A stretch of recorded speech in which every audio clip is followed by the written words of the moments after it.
মানিক, ও মানিক, কই গেলি বাজান? আম্মা, এই যে আমি দোকানে যাই বাজান, তুমি থাকো। তুমি ঘর পাহারা দিও, তুমি ঠিক মতো পড়ো, কোনখানে যাইও না। আম্মা, আজকে আমি দোকানে যাই আম্মা, আজকে তুমি যাও না আম্মা। না বাজান, তুমি দোকানে যাবা কিসের জন্য? আমি তোমার এই দোকান করে এই এত বড় করছি, তুমি পড়াশোনা করো ঠিক মতো। আমি শেষ করে তাড়াতাড়ি ফিরে আসবো না।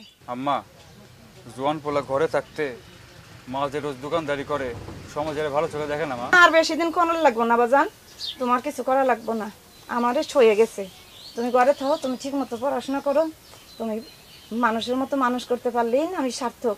আমার তাহলে একটা কথা দাও মা, আজকে তুমি সন্ধ্যার আগে বাড়ি ফিরবা। হ্যাঁ, আমি যত তাড়াতাড়ি পারি চলে আসবো না। তুমি থাকো, আমি সন্ধ্যার আগেই চলে আসবো। ঠিক আছে মা।